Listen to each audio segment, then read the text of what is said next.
kadang ada rasanya minder. Jadi pernah ya? Iya pernah kadang, tapi kalau sekarang udah biasa. Sekarang udah biasa. Udah biasa. Baru-baru dulu? Iya, kadang kan bapak-bapak biasa lah, kadang banyak nih yang usulannya kayak gitu.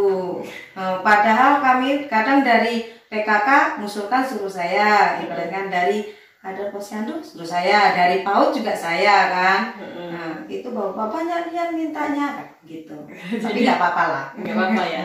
Jadi pernah agak malu-malu ya untuk menyampaikan aspirasi usulan. Kedatangan tamu dari keterwakilan perempuan Desa Airbos 2 ya, dan beliau ini juga seorang guru PAUD dan kader pembangunan manusia.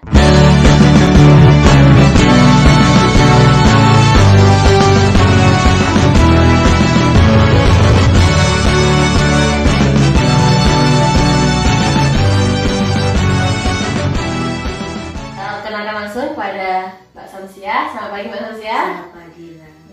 Alhamdulillah kita bisa bertemu ya Mbak ya. Pada hari ini kita melakukan wawancara sedikit ya Mbak tentang peran-peran Mbak dalam mengikuti partisipasi perempuan dalam pembangunan desa, intinya seperti itu Mbak. Sebagai Mbak pada hari ini sudah berapa lama menjadi guru PAUD Mbak? 6 tahun. 6 tahun ya. Tahun-tahun pertama itu gimana Mbak? Gedung PAUD-nya udah ada belum? Belum ada, masih numpang di aula Poskes Desa Airbos 2. Terus gimana ceritanya bisa ada gedung PAUD di sana? Setiap ada musyawarah, usulan tuh kami diundang dan sama ibu-ibu PKK juga, dan kami mengusulkan minta gedung. Kan anak PAUD-nya sudah ada. Nah, kami minta gedung, ternyata direalisasi sama desa. Berarti sekarang udah enak ya Mbak ya? Udah alhamdulillah lengkap. Udah lengkap ya. Untuk sarana-sarananya di dalamnya Udah lengkap.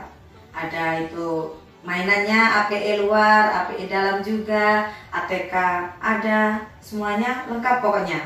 Lengkap ya. Dari ini apa buku-buku pelajaran Udah lengkap. Jadi karena Mbak ini merangkap ya, selain guru PAUD, Mbak ini juga KPM. Kita tahu sendiri KPM ini bertugas untuk mencatat, mendata semua kegiatan posyandu di desa, dan nanti kita ada scorecard-nya, dan itu termasuk penilaian oleh Kemendes. Scorecard yang kita isi itu biasanya untuk usulan di tahap 3, untuk syarat usulan. Jadi sangat berat juga termasuknya peran KPM ini ya Mbak ya. Sejauh ini sebagai kader pembangunan manusia di desa, untuk kegiatan-kegiatan posyandunya bagaimana Mbak? Kalau posyandunya semuanya hadir kan, kadernya kan. Setiap posyandu datang semua. Setiap bulan juga balitanya antusias lah pokoknya datang. Untuk sarana-sarana posyandu sendiri gimana Pak? Lengkap pokoknya sini. Dari yang lansia juga lengkap. Terus untuk yang posyandu balita lengkap. Posyandu balita lengkap. Selain sarana posyandu seperti timbangan, seperti alat-alat ukur, itu kalau lansia ada nggak untuk cek-cek kesehatan gitu? Ada, lengkap semuanya Mbak. Obat-obatan, dari cek gula, cek kolesterol. Jadi kita kemarin mengusulkan gedung PAUD, sudah terrealisasi nih. Nah, terus Mbak ingat lagi nggak apa usulan-usulan Mbak selain gedung PAUD yang sudah direalisasikan sama desa? APE luar ya, udah direalisasikan. Untuk ayunan, terus putaran itu udah tahun ini udah direalisasikan. Selain sebagai peserta musyawarahnya kan Mbak ini kan tokoh perempuan ya, biasanya paling sedikit nih, lain-lain itu bapak-bapak semua kan. Nah, untuk penyampaian aspirasi sendiri Mbak merasa minder atau malu atau gimana? Tapi setelah malu-malu tadi tetap dipaksakan ya Mbak? Tetap tercatat. Dan menurut Mbak selain dari gedung PAUD, apalagi sarana PAUD dan gedung PAUD, apalagi setelahnya usulan kita yang udah direalisasikan nih sama desa? APE setiap tahun dapat. Terus yang ATK juga setiap tahun dapat. Gaji juga insentif ya. Insentif lah, bukan insentif. Insentif guru PAUD ya. Iya. Alhamdulillah ya untuk Iya. perhatian pemerintah desa kepada PAUD ini sangat maksimal. Terus sekarang dapat pinter barang juga dapat pinter. Terus selain usulan di bidang PAUD, Mbak tadi kan bidang posyandu Mbak juga. Iya. Nah itu usulan apa saja yang sudah Mbak usulkan dan terrealisasi di bidang posyandu? Ada obat-obatan, kemarin kan minta yang alat ukur juga minta, udah timbangan juga untuk PMT yang untuk posyandu dapat. Yang khusus stunting kan sekarang tahun ini udah dapat tahun ini. Terus seragam juga dapat, insentif juga dapat. Itu bibit-bibit, nah kan bibit-bibit itu udah dapat kemarin tuh untuk polybag, terus pupuk, dan sekarang udah ada kebun PKK-nya. Ibu-ibu juga mau gotong royong, udah nanam, udah tumbuh sawinya juga udah bagus. Berarti Angkut. partisipasinya ibu-ibu ini Iya. sangat terbangun di desa Embos 2 ini ya. Berarti berhasil sekali Iya. ya keterwakilan perempuan di desa Embos 2 ini bisa menggerakkan ibu-ibu atau perempuan-perempuannya untuk hidup sehat ya, memanfaatkan pekarangan untuk menanam sayuran, terus untuk membiasakan anak membeli pelajaran usia dini ya Bu ya. Udahlah, ibaratnya udah dapat semua. Terus semua ya. Untuk tahun ke depan, menurut Mbak Sam, usulan apa saja yang tetap diperlukan dan saran-sarannya untuk pemerintahan desa? Pertahankanlah.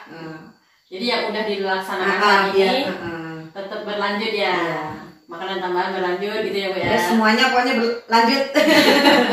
Insentif berlanjut ya kan. Semuanya berlanjut gitu kan. Berlanjut. Terus selain semuanya berlanjut, harapan ke depannya Mbak Sam apa yang dibutuhkan lagi? Harapan kedepannya supaya dari guru ada pelatihan, ibaratnya untuk mengajar, atau pelatihan guru-guru lah, ya. Meningkatkan kapasitas Ya, untuk mengajar, untuk ibaratnya masuk. Kalau dari kader ya pelatihan untuk ya, tentang kesehatan tentang kesehatan, entah dari Puskesmas, entah dari dinas kesehatan, gitu kan. Pas ibarat pemberdayaan lah, kan ada pemberdayaan. ya. Dari keterwakilan PAUD sudah, keterwakilan posyandu sudah, keterwakilan PKK sudah.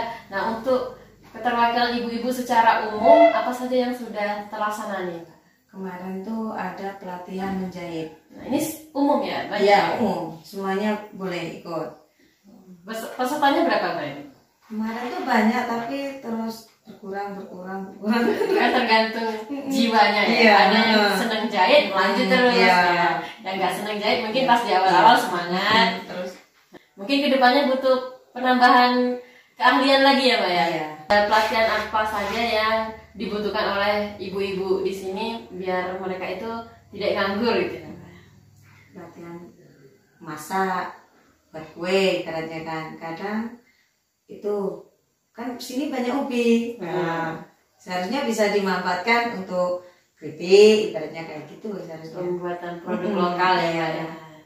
Jadi untuk pembuatan produk lokal, jadi desa kita punya produk ya kan. Sejauh ini kan baru ubi jual ubi ya. Jadi belum ada jual produknya kayak gitu ya. Nah berarti nanti kedepannya pelatihan ubi, Iya, kan bisa. pelatihan masak-masak. Ada juga selain kita udah punya produk itu ada pelatihan pemasaran biasanya. Kita udah punya produk kita nanti bingung jualnya mana. Jadi nanti ada pelatihan pemasaran. Sudah itu kalau udah dipasarkan nanti ada pelatihan lagi manajemen pembukuan, pencatatan kasnya gitu ya. Jadi masih panjang ceritanya kalau kita bilang mungkin diawali dengan pelatihan masak-masak dulu. Jadi dari bincang-bincang kita hari ini dapat kita simpulkan ya Pak ya, bahwa kaum perempuan yang ada di Embos 2 ini sudah tidak malu lagi dalam menyampaikan aspirasinya. Terus semua aspirasi usulan terakomodir sama pemerintahan desa, dan adapun harapan-harapan nanti kita harap bisa tercapai di tahun ke depan. Amin. Itu saja. dengan Mbak San. Terima kasih banyak. Ya, Assalamualaikum warahmatullahi wabarakatuh. Waalaikumsalam warahmatullahi wabarakatuh.